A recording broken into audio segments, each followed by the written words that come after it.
Hello, everybody. My name is Jaden Concepcion, and today I'm going to be going over sperm whale communication. So, to get started, let's just get one thing out of the way, okay? That's going to be the name. What's with the name? So, sperm whale. Originally, when whalers used to hunt down these sperm whales, they'd cut them open and they'd find this substance in their head. This substance was spermaceti. They thought it was the whale's sperm. It was not. And the damage had already been done. So it was written in stone. There was no going back. The spermaceti stuff was used for candle wax, cosmetic creams, stuff like that. But for the whales to use, they used it for echolocation, sort of as an amplifier, which goes into what we're talking about. So basically, these whales, these sperm whales, they have created a whole social language, and it's pretty complex, just like our own language.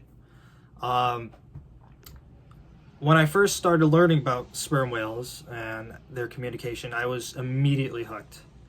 I was super interested, and when this speech came around, I was like, "Oh, what a perfect opportunity to look further into it." So that's what I did. So to start off, what I'm going to be going over is their daily life. What they do. Why they need to communicate the way they do. I'm also going to be going over. Man, it's already been 2 minutes. I'll go over how they make the noises that they do. They can communicate thousands of miles away, and I'll also be going over their social social activities and their patterns. So, basically, these whales, they can travel up to 40 miles a day, which is crazy. For just flesh and bones and muscle, that's really impressive. Young males and females, they'll stay in groups. The adults, when they reach 20, they become adults, and they usually travel out on their own and part ways with the group until they eventually come together during mating season. Their primary predators are big things, not easy prey. Stuff like colossal squids, giant squids, and big sharks and whatever. Schools of fish too. So going into my next point, how do they make the noise that can travel thousands of miles away? Really impressive. Basically, they make clicking noises, and they can vary in frequency and rhythm. They can reach up to 230 decibels, which is, put that into perspective, 185 is enough to kill somebody. So really loud, very dangerous for these researchers. How they make this noise is through the right nasal passage. They'll have air travel through really quickly to what they call monkey lips. And these monkey lips will open, and they'll shut really quickly, creating the click. And to amplify this click, basically the sound, it'll bounce back and forth between air sacs in their head and the spermaceti, and that'll help direct it sort of like a laser beam, almost. My final point here: sperm whales. They communicate with recognizable patterns and almost what we would consider to be an alphabet. The way they do this is more so in a way like Morse code. And in Will Sinclair's sperm whale clicks are the closest thing to human language yet. It goes over the researchers' findings.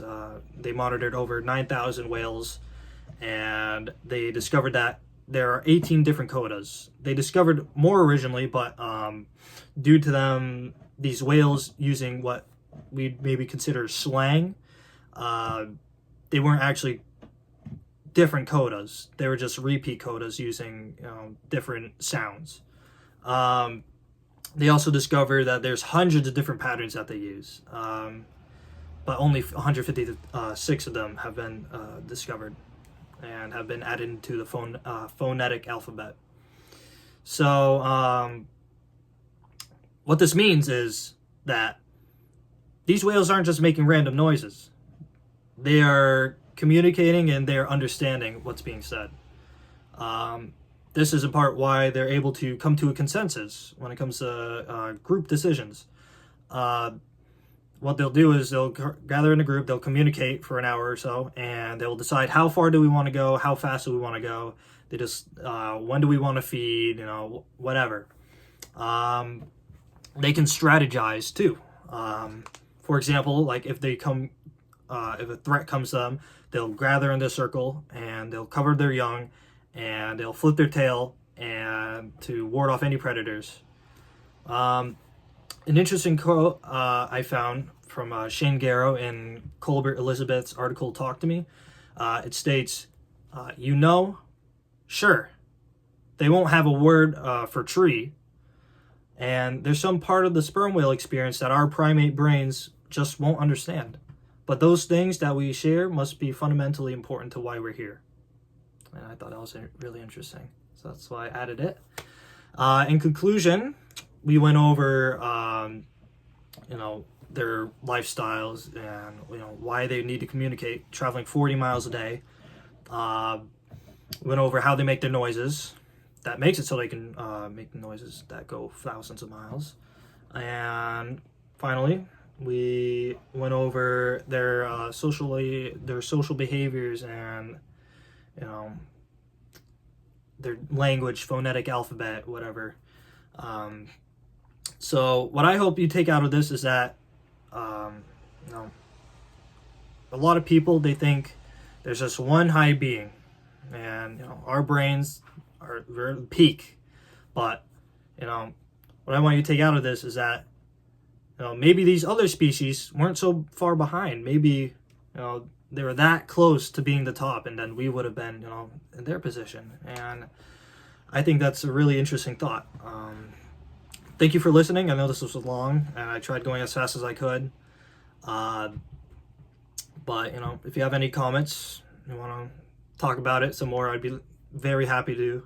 And yeah, thank you.